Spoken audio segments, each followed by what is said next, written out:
The Baltimore Orioles drive down 95 as the battle for the MASN Cup commences for the 2023 season. I'm going to break down, look forward to, and give you that preview for the upcoming two-game series against the Nationals and the overall outlook as this team heads into the stretch run of April. If the Orioles can reach that magic number that I talked about in my preview and what they need to do against the Nationals in the next two games. Hit that subscribe button, sound off in the comments. Let me know your thoughts on the Orioles so far, 16 games in. It's the Flex Zone Podcast, only place giving you sports how you want it when you need it.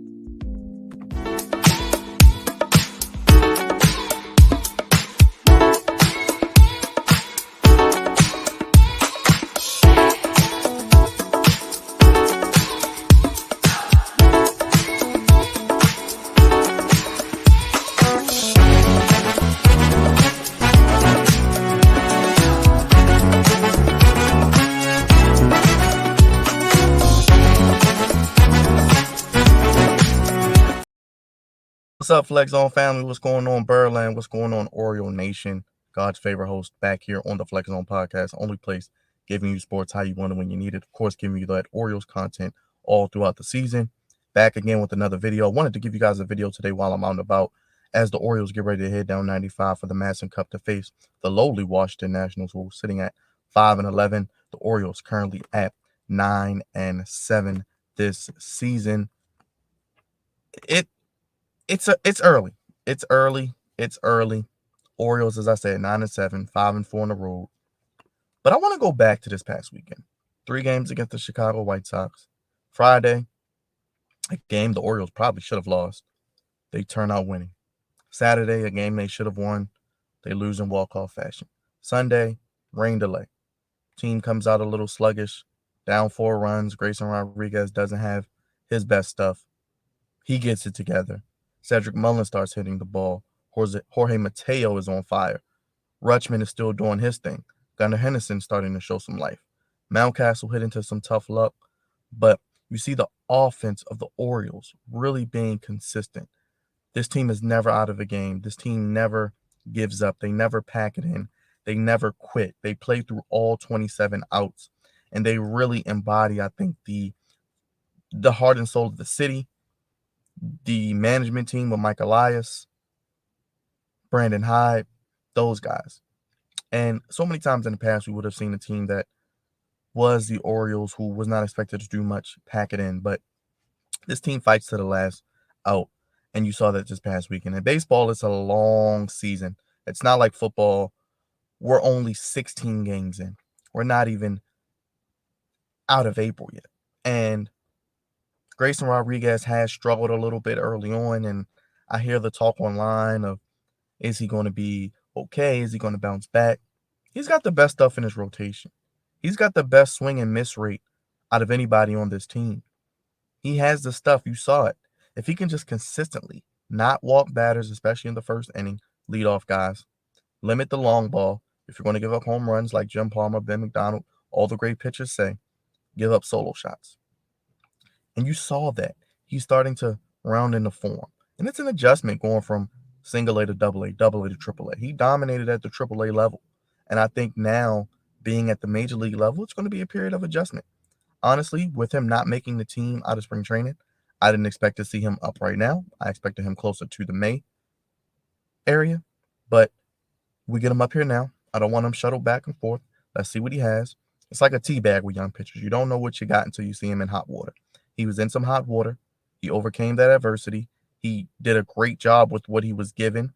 They were down 4 runs. He limited the damage. And now look at it. He is looking like the Grayson Rodriguez we're expecting to see moving forward. I'm intrigued to see his next few starts, how he continues to elevate. And if I think he can just start strong, not making excuses. It was a rain delay, not the most ideal conditions weather-wise. But if he can continue to make positive strides, stack good starts on the top of each other, I think they'll be all right. So during the baseball season, there are going to be games where the Orioles should win, that they lose, games they should lose, that they pull out and win.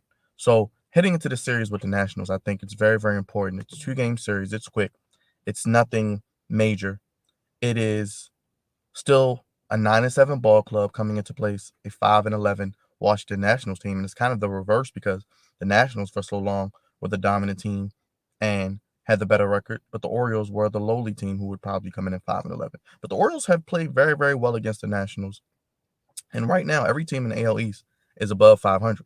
So you got to keep pace with the Rays, who are off to a great start. The Yankees, I know they're dealing with some injuries, but they're going to be there. The Blue Jays, they're just as good as anybody in this division, and the Red Sox, as of late, are playing better. So when you look at it, Dean Kramer is the key to this series tonight. He's pitching tonight. He comes into this game with a 9.49 ERA, 12 and a third innings, 16 hits, 8 Ks, 6 walks, 5 home runs. He's yet to make it out of the fourth inning in his start. So I want to see Dean Kramer. I think this is a big time start for Dean Kramer. I think he needs to bring his stuff. We've seen guys in the World Baseball Classic kind of start out a little slow. Cedric Mullins, but it looks like he's turning up and getting back to what we know and love what he can do at the top of the lineup. You look at Anthony Santander, he had a home run this past weekend. He can hopefully start to heat up. Dean Kramer is the third person who went to the World Baseball Classic for the Orioles. I want to see what he brings to the table today. I think this is a big start for him. I think it is important that he goes 5, 6 innings, doesn't give up home runs, doesn't have guys on base with walks, can go deep into the game, limit the Nationals lineup to 3 or less runs. Because I think if you can limit the magic number with this Orioles offense, the way they're hitting the ball right now, and I think the way they will hit the ball the rest of the season when other guys pick it up. Don't forget, some guys, Gunnar Henderson, those guys, the Austin Hayes, when they consistently are hitting the ball and raking, we know Mateo's doing well and others, Santander, they can give you 4 or 5 runs a night. So if you can just limit the opponents to 3 runs, the magic number 3 runs or less, and you can give us 5 or 6 innings. The Orioles had a day off yesterday. The bullpen will be relaxed and rested and be able to go back at it, I think. So you're going up against Josiah Gray. He's 0-3, 4.32 ERA. He has given up 4 home runs and 13 Ks to 5 walks. This is a series you got to win both games. You want to be a contender. You want to be a team that people are talking about in the AL East. You want to keep pace. You got to get it done today. And I think it's a big, big, big time start for Dean Kramer. I know it's early in the season, but I think it's very, very important that he has a good showing today and gives you at least 5 or 6 innings. And then tomorrow, it looks like Kyle Bradish will make his return to the mound after being hit in the leg in Texas with the ball. He pitched well in Double-A. Looks like he'll be coming back. I think Bradish is going to do big, big things this year. He was pitching well before he exited the game in Texas. I actually had Kramer as a breakout candidate this year in the starting rotation, a guy who could win double-digit games with Gibson and Irvin. Irvin now in AAA, so that doesn't look too good. But Bradish could be that third guy. I said this rotation could have 3 10-game winners. If Bradish could come back, pitch like I think he's capable of pitching, and really solidify the middle of this rotation with his arm, and I think this is a big, big year for him. I think he could give you double-digit wins if he makes enough starts and pitches well like he's capable of. So going against the Nationals, you come in 9-7.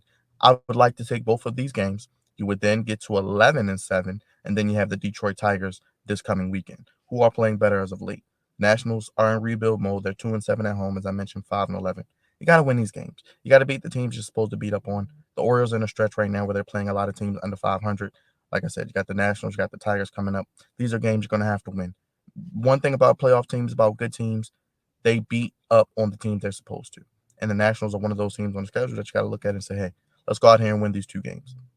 And when I look at it, I think that the Orioles have a good chance here to continue building momentum, the offense to continue to stay hot, and the starting rotation, and especially the defense, to get and round in the form which we know they're capable of and being, and which we thought before the season. And I think eventually they will be that top 3 or 4 defense in baseball that we know and love, especially on the infield. Hopefully the outfield can continue to stay consistent as well, but we shall see. Now, I am very, very excited. Like I said, I wanted to see possibly 12 to 15 wins in April. There's a good, good chance. I think that I would like to see, looking at the schedule, as I mentioned, you got 2 with the Nationals as we get ready. Actually, we're already 16 games in, surprisingly already. You have what? You have 2 with the Nationals. Then I think you have Detroit, as I mentioned. So let's see what happens. You got Let's see. Let's look at the schedule real quick. We got 2 against the Nationals tonight and tomorrow, then 3 at home against Detroit, then 3 at home against Boston. Then you go back to Detroit for 4. Then you're at basically Kansas City to start May. So you still have 1, 2, 3, 4, 5, 6, 7, 8, 9, 10, 11, 12, 13 games this month as we head into the latter parts of April. So 2 against the Washington Nationals, 3 against Detroit, that's 5. 3 against Boston, that's 8. and then 4 more against the Tigers. That is 12. So 12 more games. So let's see, 1, 2, 3, 4, 5, 6, 7, 8, 9, 10. So 12 more games this month. I said I wanted to see 12. So 12 more games. They go 6-6. That puts them at 15 wins. 15 wins right there. That will put them at 15 wins. And that will be a great way to start the month of April and start the season. Let me know in the comments what you guys think about the Orioles so far this season. What do you guys think about possibly Dean Kramer? Is this a make or break start for him? The offense. Are you excited about the offense? Rushman, Mullen, Santander, Mateos didn't throw well. Austin Hayes. Did I say Mountcastle? I'm sure I said Mountcastle. The pitching. What do you think about the starting pitching? The bullpen has been pretty solid. Danny Coulombe has been a bright spot. Done very, very good. Brian Baker, Perez, Batista, we know what they can do. What about the defense? Are you concerned about the defense? Let me know. But like I said, I want to see this team win these 2 games tonight, 7:05, tomorrow, 7:05, MASN Cup. Orioles do well against the Nationals historically. They should do good against the Nationals. This week, Nationals are the last place team, one of the worst teams in baseball, and the Orioles look to be taken serious as a contender. You got to beat teams you're supposed to under 500. God's favorite host signing off, y'all. Let me know your thoughts on the Orioles. Dean Kramer, starting pitching, defense, offense. Anybody that stood out to you, hit the like button, hit the subscribe button. Let me know what more content you want to see with the Orioles. I'll keep the videos pumping out for you throughout the season. Only 16 games in. Don't take everything too serious. Don't be too hypercritical. Don't be too analytical. Things are going to balance themselves out. You're going to win games you're not supposed to. You're going to lose games that you're supposed to win, and vice versa. Let's see if the Orioles can beat up on some lesser competition and continue the momentum as they look to push towards a possible playoff berth this year. Have a great day, everybody. More Orioles content on the channel coming soon. Sound off. Hit the like button. Hit the subscribe button. Have a great day, Birdland. Peace.